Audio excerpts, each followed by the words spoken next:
take home the golden gloves, you've got to put in the work, and you've got to be tough as nails. Ashley Kalis was driven to achieve. Today, Kalis is still fueled by that same hope, grit, and determination.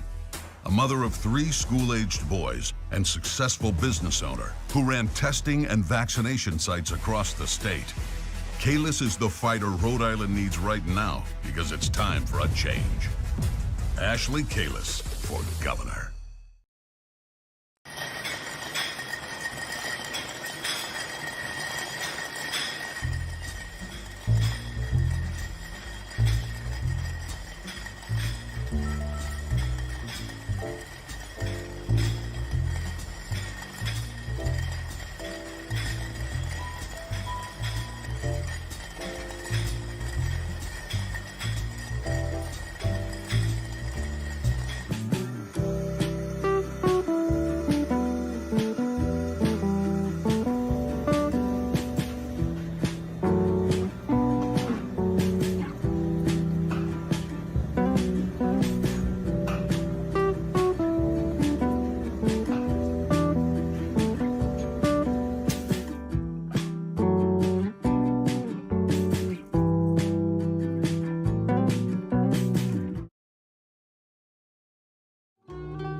Good evening. Welcome back to the Washington Outsider Report on the Coalition Radio.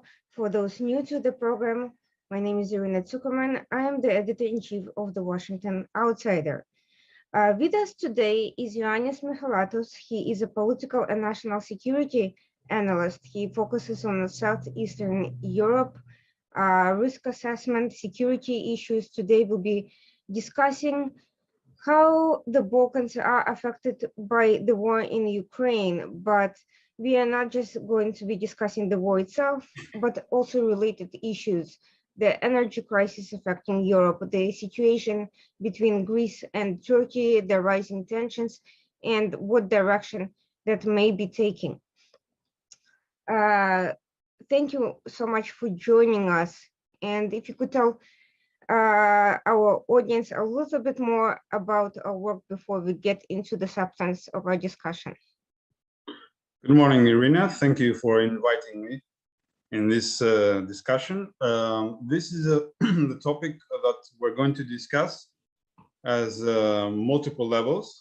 So already the Ukrainian crisis and war has for sure indirect severe consequences for the Balkan region, starting from the obvious like economic, macroeconomic negative consequences, refugee wave from Ukraine, mainly to Romania and Bulgaria, hundreds of thousands of people, possibly over 1 million.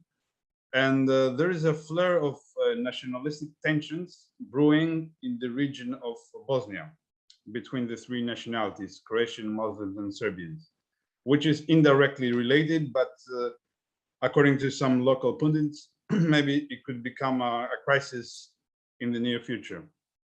As far as the Greek-Turkish diplomatic brinkmanship is not directly or indirectly related to the Ukrainian crisis.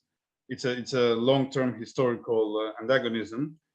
But since both countries are in NATO, and especially Turkey is a country which is supporting both Ukraine and Russia at the same time. It's a very balancing act that Ankara is trying to pull over the past few months. There is assumption that within the context of the Ukrainian crisis, Turkey will try to push certain of its foreign policy goals against Greece, or against Cyprus. So in that sense, the Ukrainian crisis could ignite a diplomatic or even a military conflict between Greece and Turkey. Although personally, I do not believe that a military conflict would be viable in the forthcoming period. Both countries are in NATO. both countries and their population do not want a war, but it's possible to have diplomatic or even military maneuvers that would ignite crisis every now and then. So this is the basic outline. So in this context, one of the interesting fields where all of these interests, or some of them at least, collide to some extent, is Kosovo and other countries nearby. We have seen some level of tensions ever since the war broke out in Ukraine. We have seen some rhetoric from the Serbian leadership in particular, and we have seen even before the war rising tensions with the increased Russian presence, but also Turkish presence becoming more prominent. The US is building a base in the nearby Albania. All of that we are seeing an increased military potential, not necessarily a potential for war, but definitely a potential for military discussions, talks, and increased presence. What is your view on this situation? How serious is it, and what can we expect? Well, I should also add regarding the Balkans, the case of Moldova, which is the buffer zone between the Balkan region and Ukraine, which is experiencing a lot of issues, especially with the Transnistria region. So this is actually a flashpoint. It's not exactly in the center of the Balkans, it's in the periphery, but it's a flashpoint that could ignite, potentially in the future. Now, in the center of the Balkans, we're talking about Bosnia, Kosovo, this area, there could be tensions, there could be paramilitary or nationalistic groups clashing with each other, but all the countries that are vying for control, they don't have the means, or I don't even think they have the intentions of igniting a conventional war. Plus, the NATO and the EU interference will be strong enough to avoid such a conflict. But it remains to be seen if there are going to be any disturbances on the civil sector, like strikes, sabotages, intense propaganda, even small-scale attacks. This is what I'm actually afraid of. I'm not hypothesizing that there's going to be any conflict in these areas, apart from civil disturbance and potentially political destabilization. But in the case of Moldova, if the battles between the Russian army and the Ukrainian army spread into the wider Odessa area, especially the waterway that connects Odessa with Chisinau, there could be an even further refugee wave going over there. There could be potential of strikes in between all the opposing forces, plus the Transnistrian paramilitary and the Russian military who is stationed there. So this could potentially spark a military crisis in the region. And Romania, which is very strongly bonded with Moldova, and it's also a neighboring country, may interfere. So this will spread up, as a wider conflict. This is a scenario which I think has been discussed over the past few months, and it's a viable scenario. Nobody knows exactly what will happen, but it's something that has to be accounted for, I think. It's interesting that you know that, because a lot of air has been given to the discussion of a potential for a nuclear threat, whereas this scenario that you just described seems a lot more likely, a lot more realistic, in part because Russia has actually taken steps towards Moldova, and in part because it already has occupied some of the territories there to begin with, which, as we have seen in the past with Ukraine, has set a precedent of returning for more of a land grab and military presence. What I think would indicate further escalation, in your opinion? I think a nuclear crisis is something that nobody normally and logically would want, because there are not going to be any winners or losers. Actually, everybody is going to lose. But a continuation of the war in Ukraine is most likely, and for the foreseeable future. Ukraine is a very big country, it's the biggest in Europe in terms of size, and also the population is quite big. So nobody knows how the situation would develop, and especially the Odessa area is of extreme strategic importance for the whole of Ukraine, for the potential military goals of the Russian Federation, for the future of Moldova, because Odessa is actually the port of Moldova, and also for the future of Romania and the southeastern flank of NATO. Because with Odessa and the nearby area near the Danube, Russia can potentially leverage its position all across southeastern Europe, both in military terms, political, and soft power in the long term. So I think if the battles ignite again in Odessa, as it happened in March, and then they suddenly scale down, maybe we could have a new turn in the war that will encompass other powers as well.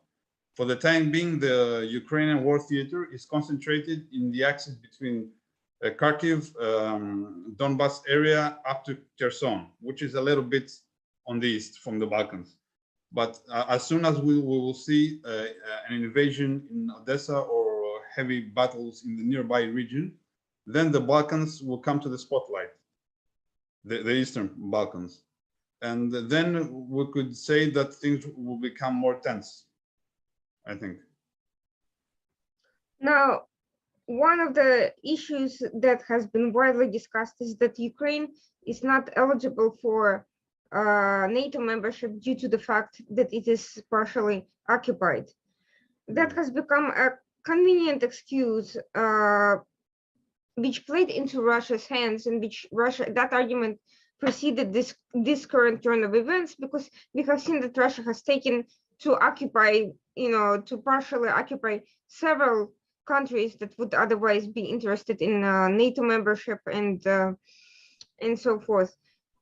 What does that tell you about the future of NATO when Russia has been able to strategically encircle it by strategically occupying several countries? We have so far been looking at this conflict from the point of view of Russian imperial ambitions and reconquest of territory. But if we look at it from the angle of offsetting NATO influence and actually pressuring NATO, that's another aspect that hasn't been discussed sufficiently, that Russia has actually made a chess move to take control of territories that would actually be of interest to NATO.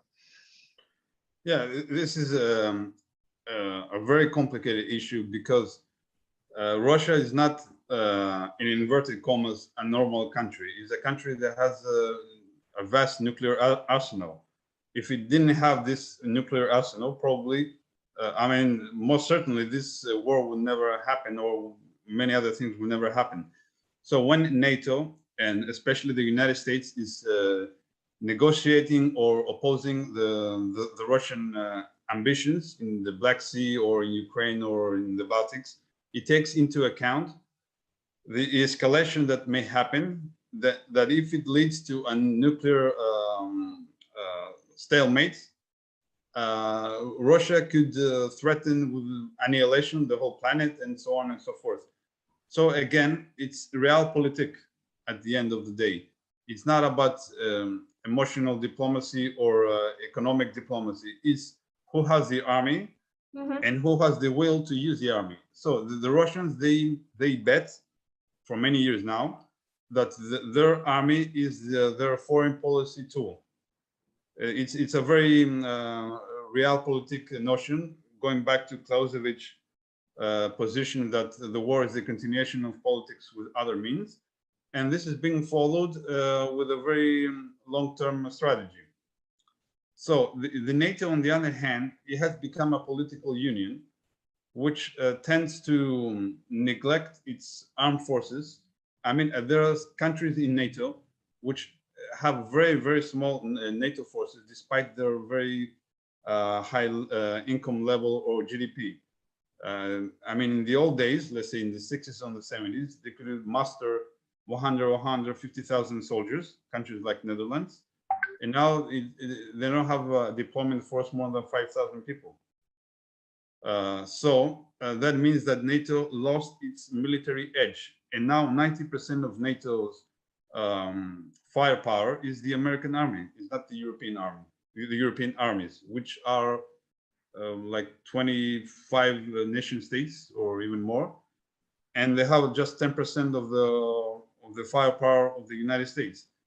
I remember a few years ago there was a very big debate from the Trump administration for NATO to increase its military budget and the European countries to invest more on their military, and they didn't. And now we were seeing that they are regretting this, but I think it's too late. You need to have a strong army if you want to have global ambitions and you want to stabilize an entire geographical area which is neighboring Russia. You cannot do this with economic power because Russia more or less produces anything it needs for its own industry and so on. So you cannot really embargo Russia. They don't have this disadvantage of being embargoed. They have been embargoed over the past 300 years, dozens of times, because they have their own oil, their own gas, gold, and everything. The only way to oppose Russia is through military means, through a strong military that will make them think twice of engaging in an invasion. So I think this is the key point. Another thing is, what is the ultimate aim regarding the balance of powers, not just in the Black Sea and Ukraine, but also encompassing Southeastern Europe, Turkey, Middle East, Eastern Mediterranean, because all of these geographical regions, they are interconnected in between them. So over the past 15 years, we had a lot of wars. In all cases, you had the Russians intervening, like in Libya, in Syria, indirectly or even directly in Iran. So I think there needs to be a thorough discussion how to balance these antagonistic forces in order to stabilize the region. Because let's say maybe the Ukrainian crisis will end up in a few months, let's hope so, and then a new crisis will erupt in Iran. Maybe Iran will attack Saudi Arabia. I don't know. This is, I mean, another scenario. So how to stabilize all this region? This is not something that could be done in a matter of a few months. There needs to be a very long-term plan. And I think that the politicians across the Atlantic, on both sides, they make mistakes by compartmentalizing the crisis and not understanding that everything is interconnected.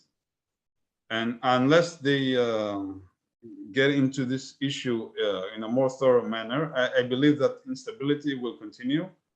And even if the war in Ukraine ends up soon, new wars and new destabilizing situations will erupt from time to time in the region between Danube and the Gulf, and Suez and the Caucasus area. This is a very volatile area with a number of very strong regional players, and there is no policy on how to find an equilibrium, I think. Speaking of an equilibrium and NATO, we are seeing that as NATO is seeking to expand its membership through Sweden and Finland applying to join, Turkey is using various excuses to oppose that. Meanwhile, Kosovo is also seeking a chance to protect itself through a stronger relationship with the Europeans, with NATO, and so forth. Where do you think this is ultimately going to go? How are these issues going to be resolved? Some of the members of various of these alliances are opposed to some of the membership applications in light of this crisis. Yeah, for example, Turkey finds an opportunity to push its foreign policy agenda. On the other hand, I'm not completely sure if Finland and Sweden really want to join NATO, because practically they are part of NATO. The armed forces of Sweden especially, they are integrated for decades now in the NATO command, but not officially, not on paper. But they use the same kind of technology, the same dogma, the joint exercises of a very high value, intelligence exchange, and so on. So for all practical reasons, Sweden is part of NATO, and to a lesser extent also Finland, especially after the 90s. So joining or not joining will not change practically anything in military terms.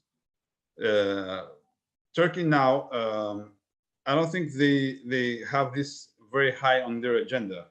I think Turkey now is in a very difficult position because it has been betting for almost 20 years in the eventual rise of the so-called Muslim Brotherhood all over the Middle East. And with Erdogan and Istanbul and Ankara as the pinnacle of this network, and they lost this long-term foreign policy goal. At the same time, internal divisions in Turkey erupted, and we saw what happened in the 2016 coup d'etat, and then economic problems of severe nature started to become obvious in Turkey. So Turkey now is in a very difficult position, and they try to find any excuse to attract funds and successes. Erdogan needs a success. It doesn't matter if it's going to be against Greece or against Cyprus or in the Middle East or in any other place. So I think we have two different issues. One is that Sweden and Finland want to symbolize their commitment to NATO, but in essence, this is a symbolic gesture. They are part of NATO. If there's going to be an all-out war between Russia and NATO, Finland and Sweden will at least indirectly join NATO, at least in logistics or intelligence. In the case of Turkey, Turkey sees itself as a regional power. They have their own agenda, which does not easily complement the agenda of other countries. And this is not going to change anytime soon, because they feel that they are strong enough to become the dominant power in the Balkans, Eastern Mediterranean, and the Middle East. So I think the Turkey's question, it used to be called the Eastern question in the 19th century, will occupy for the coming years. Not just NATO, I mean, also the neighboring countries of Turkey. And this is something which, again, has to do with this interconnection between the crisis in Ukraine, the ongoing crisis in the Middle East, and who is going to be able to find an equilibrium which is going to satisfy all sides without having to experience a new regional war. Because in contrast to the past, the people, I mean, the civilians, especially in Europe, they're not accustomed to war conditions. I mean, in the World War II, World War I, and the wars before that, people expected that every once in a while they're going to be drafted and they're going to go to the battlefield. Right now, Europe hasn't fought since 1940s. So people are mostly urbanized, live in apartments, and they don't have in their notion that they will have to go to open fields and start killing themselves. Nobody wants a war, and we see what is happening in Ukraine now. Imagine a bigger regional war that will encompass dozens of countries at the same time. It will be a huge massacre, even without nuclear weapons. So I think it's time for people who embrace realpolitik, who see things as they are, not as they want them to be, to take over and put aside the idealists, because the idealists, they have high values, but they don't have any practicality to enforce them, and usually they result in tragedies, because human everyday life is composed by a variable of practicalities, not of high ideas. So you need to find enough food to feed the planet, for example, enough gas and oil to get the economy moving, and bright diplomats to put things in order. I think this is a very difficult thing to happen, because populism is rampant all across the planet now. Dictators are getting in popularity. We see this all over the world, the strong leadership type of people, and things are getting out of control. So I'm not very optimistic about the future, not just about the regional future, but the global future. I mean, Speaking of practical realities, how much do you think Turkey's rising defense industry can offset in the midterm, not near term, but midterm future, its economic instability?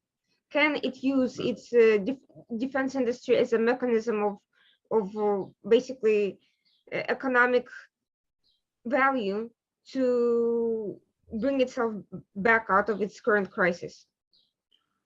well, that used to be the case years ago, or even centuries ago. But now the defense industry is a small segment of the global industry, and it's not a productive industry in terms of actually providing consumer goods, for example, to the people. You could have a very strong defense sector, as the Soviet Union had in the 1980s, which consumed 20% of their GDP, and they collapsed overnight because they didn't have any available consumer goods for the average citizen and no basic services in some cases.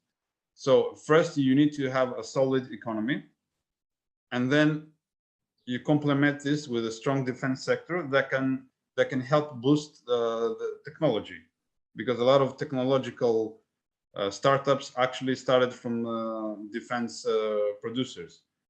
But I don't think that Western economy can just develop itself through new fighter jets or new nuclear submarines.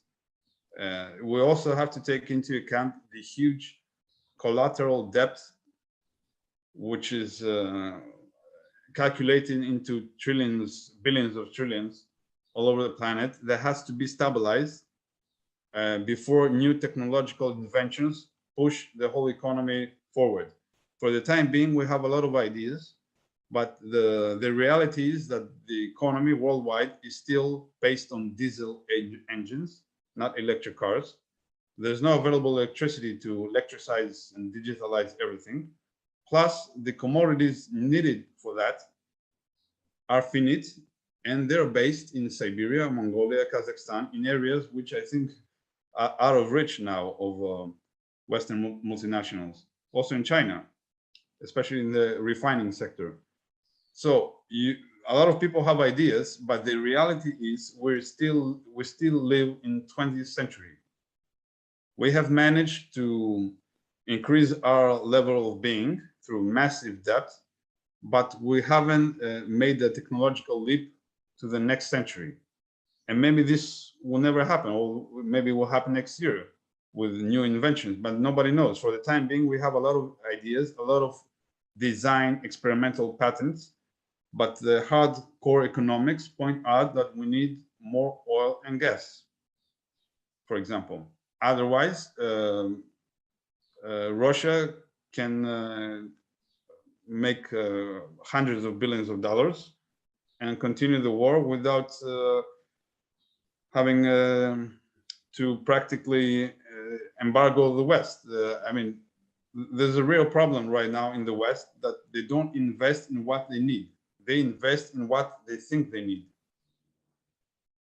So I think the Russian strategy also is to delay the war for economic reasons. They're making a lot of money right now just by delaying the war and seeing the prices in everything going up. So, but as I said, populism is rampant. There's a whole generation of people that are being raised and taught that everything is possible, easy life is granted, and technology solves everything, which has never been the case in the human history. Human history is characterized by struggles and community spirit.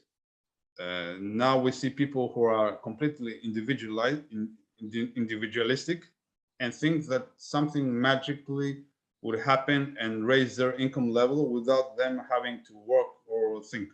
about it. So this is the essence of populism, which is being fed by a lot of politicians, because this is the best way to gain votes. If you tell the people that you have to struggle, you have to be united and accept the realities of life, and I can help coordinate this, but I'm not a magician, then you're not going to get voted. This is what recent history has shown us. So it's best to say to people that solutions are easy and technology can solve everything, and we will all live a happily life after. But I'm afraid that history makes turns, and we're now in the turn of a history where we're going to see the negative side of it. Speaking of things that we need, and speaking of energy, Turkey's search for independent access to sources of energy a couple years ago has taken it to the brink of a conflict in the Eastern Mediterranean. Now we are seeing the resurgence of aggressive rhetoric and attacks on regional leadership by Erdogan, and we have seen tensions over gas exploration with Greece. All of that seems to belie logic, because Egypt and other countries that have been active in the gas field in the region have essentially given Turkey an opportunity to join that group on normal political terms without having to go into conflict or zone. Why is Turkey rejecting normally complete integration with other countries that would give it what it is looking for, without conflict and without embarrassment? Well, this is a very interesting question, because Turkey sees this issue as a leverage to its position, not only with the regional players like Greece, Israel, Cyprus, and Egypt, but also with other energy players like Azerbaijan, Russia, and Iran, and tries to play in between all of them and extract the maximum benefit at the end of the day. For example, if there is a massive export of East Mediterranean gas by a consortium, let's say to Europe, then Iran will get out of the picture completely for the next decades, because there was a pro-Iranian lobby in Germany or in France the previous years that wanted to import Iranian gas. Azerbaijan also would lose the maximum benefits that we would get potentially from the Shah Deniz big field, plus Russia, of course. So Turkey now is trying to balance its act and extract benefits from all over the region. So it closes the eye to Israel that if you help me become a dominant force in the at least soft power projection in the Middle East, especially Palestine, yes, then maybe I will agree. And at the same time, they go to Russia and say we can stop this project that may potentially harm Gazprom exports and so on, and we want more benefits in Turkmenistan, Kazakhstan, Central Asia, and so on. So Turkey views itself as the center of the entire region. Plus, there's another thing. Egypt has its own gas needs. The population is expanding. they need a lot of energy. So Egypt most probably will get a lot of the gas for its own internal needs. Plus, Israel wants gas for its own internal needs. Also, Jordan will get gas from Israel as well. So the remaining gas, if we take into account that Turkey has a big market, the remaining gas is not so much to be exported in Europe. So with the data so far, we need more gas to be present in order to have big export capacity to Europe, because Europe consumes around 400 billion cubic meters of gas per year. And with the renewable energy, the green transition and so on, most probably this gas consumption will increase, at least for the short to midterm. And some analysts predict that Europe by 2035 will need 600 billion cubic meters. So when we're talking about massive quantities, and the gas in the Eastern Mediterranean is not enough, at least with the explorations which have been made for the time being. So all players, they know the numbers, but they try to leverage themselves diplomatically. So then you have a web of leveraging diplomatic positions which obscure clarity. And then you have countries which are not directly involved, but they are the final consumers. I'm talking about the European big countries like Germany and France, which have their own agendas. For example, France promotes nuclear energy in the European Union because it has the infrastructure. 75% of the electricity in France is being produced by French reactors. And the French foreign policy goal is to make Europe import its electricity from its own nuclear reactors. They don't want more gas in Europe. Mhm. Germany, on the other hand, they have made in the past long-term deals with Gazprom, which are now being demolished, but they haven't revealed their plan B, if they have. So Germany is a big question because it's also the biggest consumer of gas. So until all these big players clarify their position, what they want on the long term, I think the situation in the Eastern Mediterranean gas issue will remain on a stalemate. Egypt will get the quantities they need, and the rest of the gas will stay put until the consumers sign off for long-term deals, because a business plan in the gas business needs at least 20 years ahead. Nobody's going to spend billions of dollars without having a long-term contract, either as a pipeline project or as a LNG project. Germany could potentially solve some of its issue by reopening the nuclear plants that were closed previously. Yeah, that would be the logical thing to do. But then again, you have idealism. Mhm. There are politicians in Germany who are fanatic against everything that's producing energy, and they promote solar energy. Everybody knows that there's not much sun in Germany, especially in the winter, and renewable energy by wind, which is not a stable source of energy, because you could have weeks or even months without strong winds, and then how to produce energy. And Germany has a very heavy industrial sector, which needs a lot of energy on a stable manner and on a cheap cheap, not very expensive one. So you have a very big clash, and the German society is characterized by idealism from the period of Goethe, and they have this tendency to think in terms of ideas. So I don't know who is going to win, the pragmatics or the ones who promise utopias. I think the French are much more pragmatic because they have nuclear energy and they want to export this model to other countries, which seems logical. It's interesting because under pressure from some of the countries, Germany did seem to be looking to back away from its dependence on Russian energy, but we are seeing that maybe that commitment is not going to hold. Is that a possibility? I think there's a very strong Russian gas lobby in Berlin, which is divided into two main factions. One is the faction from the East Germany states, which of course doesn't exist anymore, but imagine this huge bureaucracy, state bureaucracy of East Germany. Now it has been integrated into the United German state, and it still has a lot of ties with the former Soviet Union and present Russia. The other and most important faction is the one dealing with heavy energy, or with heavy industry, which needs a lot of energy. They have made a lot of long-term deals, and they assume that once the situation in Ukraine settles down, and they themselves hope that this will happen soon, then they can maneuver their position and more or less continue business as usual.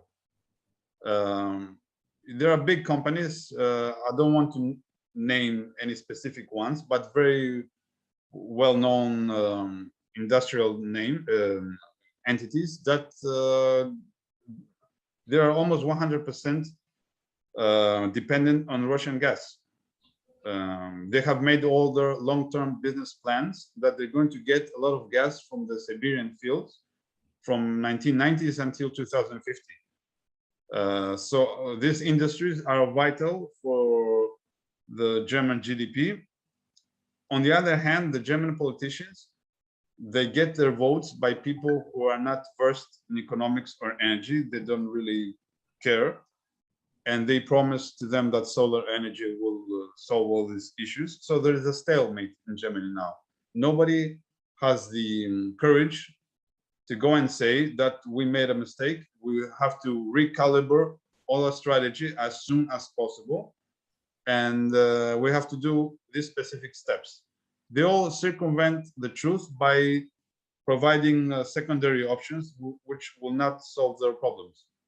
Now, unless, of course, there is a kind of a miracle, and NATO, Russia, China, as well, all these big powers find a consensus and end all of their differences and so on. But this could potentially happen after many years. And I don't think Germany has enough time to be in a position in limbo for all these years waiting what will happen. So they will need to take decisions fast, either adopt nuclear energy or even go back to coal production, because they do have a lot of coal mines, which means they need to change all the EU legislation, which is against coal. Well, coal is certainly not cleaner than nuclear, and Germany. No, it's not clean. But if you don't have electricity, you don't have electric cars as well. You don't actually have anything. Electricity right now is the A and Omega of human civilization. Without electricity, you don't have internet. You don't have communications. You don't have banking. You don't have nothing. So you need to produce electricity, which has to be 24 hours a day. You cannot have a developed country that says we're going to shut down electricity, in the morning and at late hours. So spending money on electric cars seems to be as an extraordinarily wasteful and inefficient expense. Well, the original plan was to create a paradigm shift in the automobile industry worldwide. So the Europeans, especially the Germans, because they have very good electronic mechanics, they were able to develop a very good patent system, and they wanted to drive out the American, the Japanese, and the rest of the automobile makers all over the world. By having the single market of the EU imposing these rules, they thought they're going to take out competition for the next 50 years.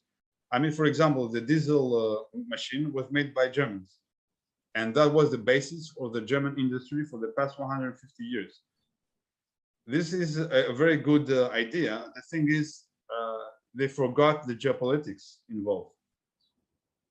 You can have the best electric car in the world, and a very cheap one in the future, I mean. But you need to have electricity.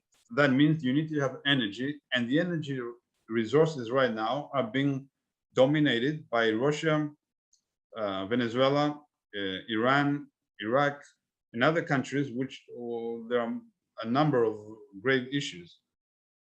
So the technocratic approach, without taking into account the geopolitical and security approach, because of idealism, it's bad to talk about security over the past few years, in many parts of the Western world especially, resulted in making a technocratic decision which was not well founded. And if you build a structure in which the foundations have cracks, then the whole building will collapse. And this is exactly what is happening right now. Returning to the issue of the Balkans a little bit, we are seeing that they're kind of stuck amidst all these big power struggles, but at the same time, there is a potential for even graver issues. You mentioned a potential for another refugee crisis. I see at least two. That's that are actually, I would say three. One is the continuing Ukraine situation, which has already put a significant strain on Poland and also, Romania, Moldova, nearby countries. The second issue, Erdogan again is threatening to unleash a new flow of Middle Eastern refugees. And the third is a potential from other countries like Afghanistan and African countries facing increasing issues on every level. Afghanistan, both economic and political, and in Africa, we're seeing huge conflicts emerging and increasing destabilization and the rise of jihadism, and all of that could end up affecting Europe, especially in the south, but potentially trickle down elsewhere from there.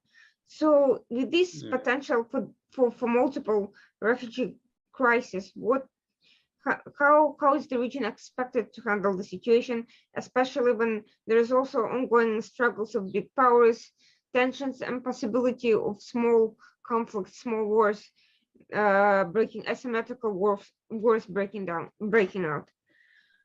So far, actually, over the past couple of months, there has been a noted increase in immigration flows from Turkey to Greece and also Bulgaria, mainly people from Afghanistan, because there's an ongoing exodus of Afghanis from last year's fall of Kabul. They first go to Iran, then Turkey, then follow the Balkan route.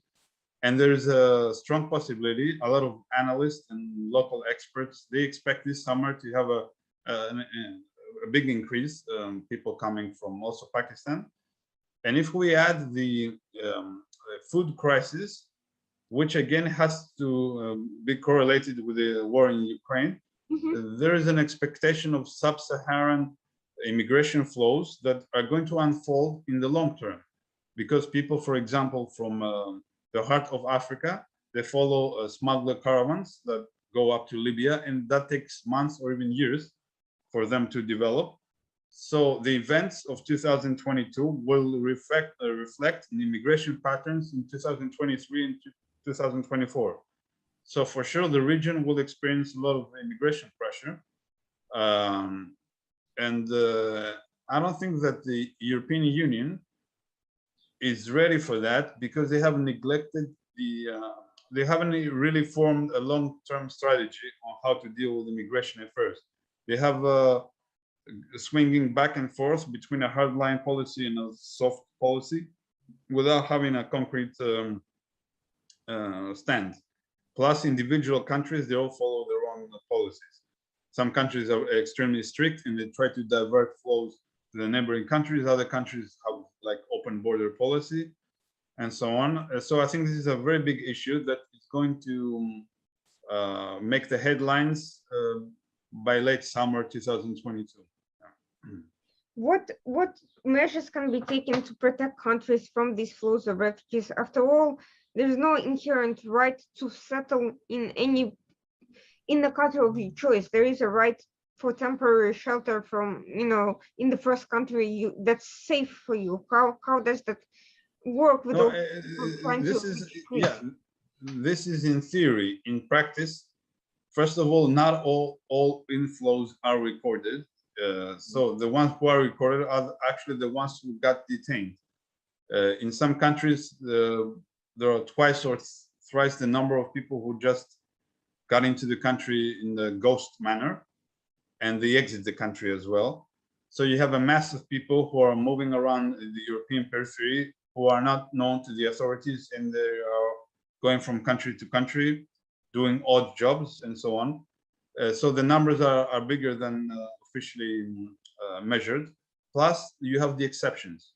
For example, elderly people, mothers, young children, people with disabilities, people with health issues, politically persecuted people, and people from specific countries at war who get exemptions, and they can go to the country of destination, which is usually Germany, Netherlands, Sweden, and some other countries. So since the numbers are big, for example, in Greece right now, there is an estimated 500 people minimum enter the country illegally every day.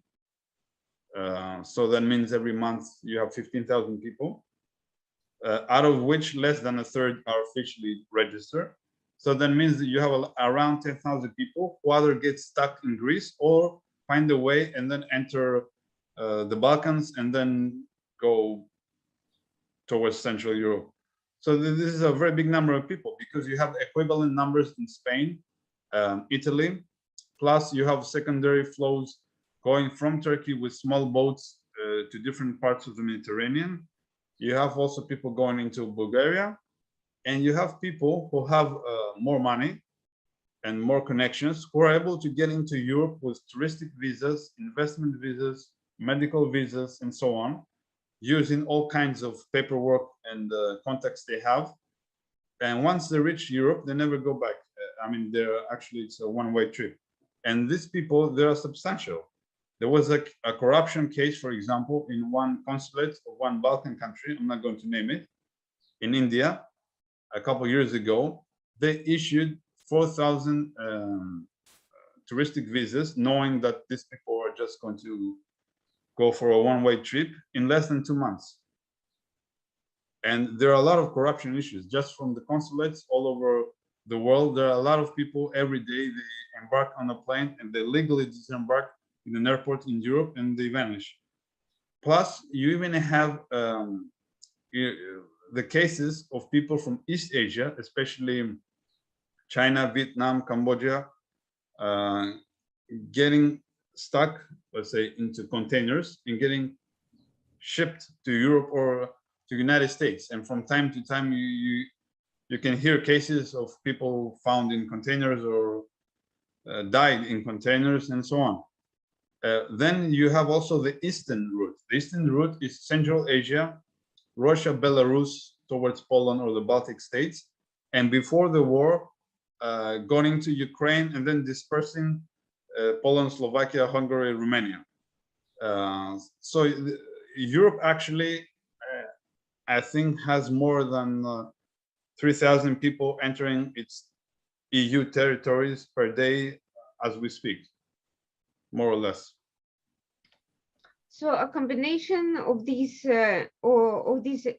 migrants, the food shortage crisis, the energy crisis, and the other economic and security costs of the current conflicts and tensions, what do you expect? What kind of impact do you expect it to have economically? What are we going to see? Are we heading? Yeah. Is Europe heading for depression?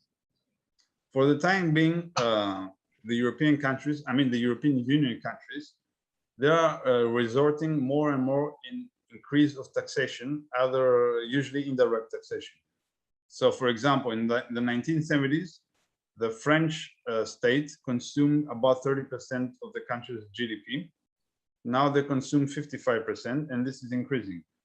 So there will be a litmus when the people will say, we don't want to give more, because the cost of life is extremely high now in the urban centers in Europe.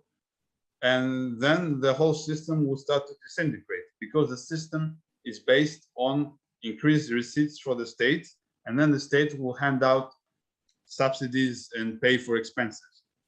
And then the pragmatic people will have to come about and start cutting expenses and putting things in perspective and putting priorities. For the time being, they provide subsidies for everything. Any problem has a solution. We get debt, we get taxes, and we shut the problem with money. But this cannot go on forever. The European countries, even the big ones, they are heavily indebted, plus the citizens as well. And the difference with the United States is that the euro is not a global reserve currency. The European economy is fragmented. It's not a unified country. It's actually a single market with a tendency to become a federal country, but it is not actually. And plus, it doesn't have the gravity in terms of geopolitical strength that the American economy has, which also has high debt, high private and public debt, but it's based on the dominance of the dollar. So the Eurozone will face huge problems in the coming years, and there's always the possibility of disintegration and the creation of 2 or 3 categories of Eurozone countries.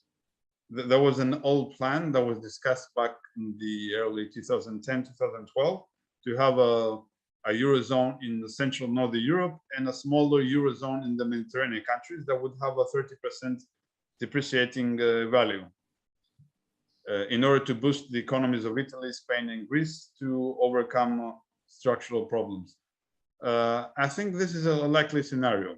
The worst scenario would be to have Brexit phenomena in multiple countries, and then the whole system to collapse. And the other scenario is to have this situation dragging on for years, to have talented people, entrepreneurs immigrating Europe and going to Dubai or to Silicon Valley or Singapore, because this is happening. A lot of people who have talents or who have amassed wealth, they're living in Europe. And this could drag on for years. It's like a slow decadence. So it looks like there is a conflagration of global crisis. Some of them are all related and some of them have been in the works for years, but are now being compounded by the more current issues. Is there any specific concerning plan how to address them effectively right now? For instance, the food shortage crisis. We're also seeing supply chain disruptions even in the United States, but also with major airlines, with various specific products. Is there a plan to address them, or is there this general sense that they'll somehow resolve themselves eventually, and especially if the war in Ukraine does not stop in the nearest few months and continues in some capacity for a while? Normally, because in today's world, the states in the West especially, they have the means to do it. There should have been solutions already. For example, before World War II in Greece, which at that time had a very low level of industrial production and a backward agricultural sector, the then government, in less than 1 year, they increased the agricultural production a lot by predicting that there's going to be an attack against Greece and a global war. So with very limited means, they even told the public to cultivate whatever they could in their own backyard, even, I mean, for household limited production.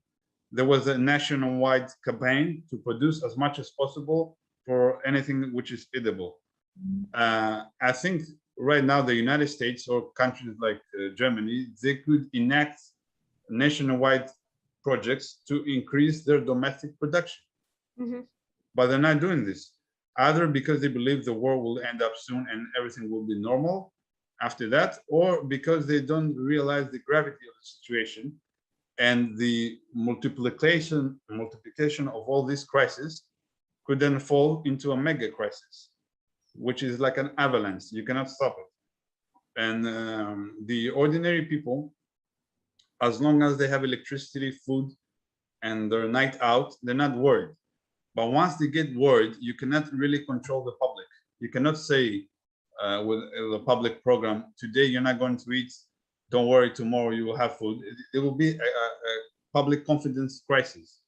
And once there is a public confidence crisis, the political establishment will tremble, and forces from the far right or the far left, or forces from the establishment, which are going to be radicalized, they're going to explode.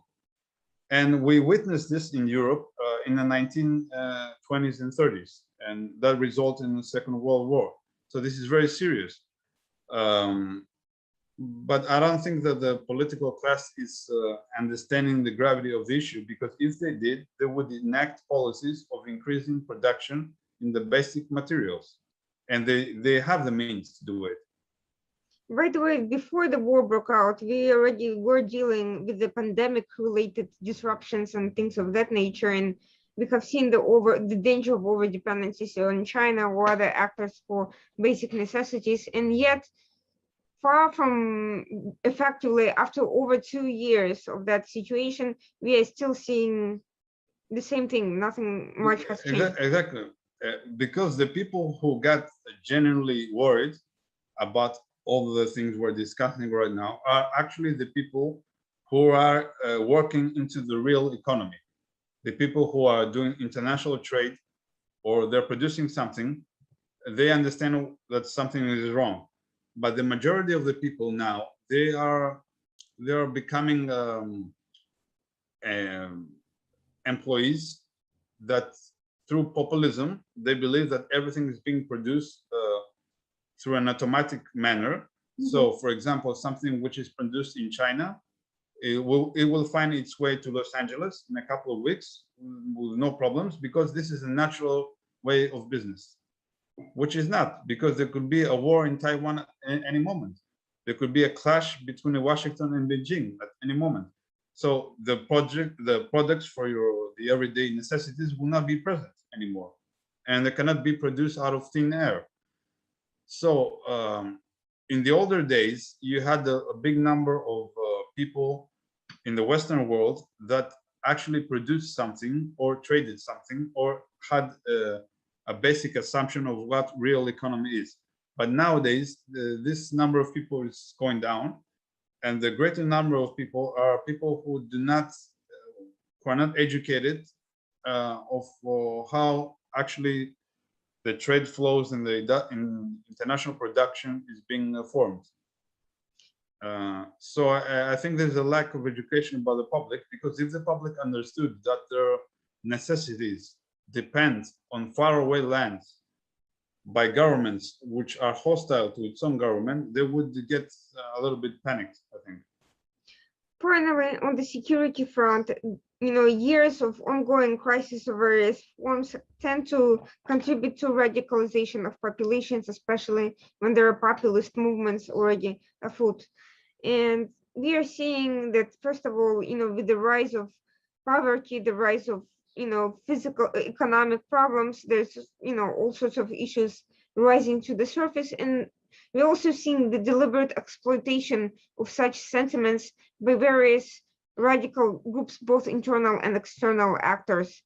That's how there is a potential for the breakout of tensions over Kosovo and Bosnia, but we are also seeing the potential for Erdogan to encourage, not to engage in a direct war with Greece or anything like that, but to encourage jihadists and Islamists and people of that sort to disperse themselves all over Europe and essentially contribute to the sort of problems we have seen within the last few years. How is there a plan to tackle these ideological concerns that are arising as a result of political and economic instability? There have been, regarding the extremism segment, there have been many anti-radicalization projects, for example, in the European Union and by individual countries, but these are conventional ones. What do I mean by that? Until recently, and actually in some countries still continuing, you had notable people who publicly, or it was known, they were leading figures of the Muslim Brotherhood. They would be introduced to the local European elites as moderates and as people that would bring about a big change in the Middle East. And the people who were specialized in security or who had a good grasp on the situation, they would say that these people want to topple the governments and install totalitarian regimes with a clear fanaticism. And they witnessed this case in Egypt and so on. So at one point, the European countries recognize there's a problem with radicalization. On the other hand, they don't want really to tackle the issue because the people who promote extremism are actually personalities. It's not something amorphous. They're actual people, actual organizations, NGOs, associations, and so on. So you cannot have them roaming freely and at the same time saying you want to bring stability in the Middle East. And during the Arab Spring decades, there was a real danger of having a complete meltdown of the region from Morocco up to Afghanistan. And that would be a huge chaos that would engulf Europe. That was averted at the last moment, but still there are very strong forces in Europe that don't want to recognize this. So I think radicalism will be an issue over the coming years as well. And I hope that it will not be dealt like it used to be in the past. In terms of a conventional war in the Balkans, I think this is a very low probability because the leaderships, despite their nationalistic rhetoric at times, they do talk to each other. Plus, the publics are tired of wars and instability. So I don't think there's going to be any urge for a conventional war. And thirdly, and very importantly, these countries, they don't have the military means for extended military campaigns. They're not Russia. Countries like Serbia, Croatia, Albania, they have enough military stamina for a few days of war. I mean, real war. They're not prepared to get into battles that would last for months. And of course, the military officials in these countries, they know this, and they will notify the political leadership that there's not going to be any war because we don't have the supplies to do it. We don't have the air force, we don't have the ammunition, and so on. So I'm not worried. About Greece and Turkey, both countries have big militaries, but at the same time, this delicate brinkmanship between Greece and Turkey is being unfolding over the past 70 years. There have been a lot of serious incidents, but both countries are accustomed in having to deal with this delicate balance. So unless if something dramatic happens, there's not going to be any war. And the public in both countries, I don't think they want war. I mean, a real war. But diplomatic rhetoric, even of extremist terms, and potential incidents on the sea or air level, they are to be expected, as they happened in the past as well. Well, thank you so much for these remarks. They're sobering, but at the same time, there is at least some level of cautious optimism for a limitation on major conflicts breaking out. We only have the one. Thank you for the invitation. Other issues, a myriad of horrible circumstances but let's hope that really that people are out there listening, that someone will take cue from your assessment and hopefully start shifting things forward at least somewhere on some level, and we can see some more positive dynamics in the near future. Appreciate your comments. Thank you for joining. Thank you as well. And for everyone watching the Washington Outsider, thank you for being with us. We'll be back next Tuesday, 9 p.m. as usual. Washington Outsider Report on the Coalition Radio. Ioannis Superman, the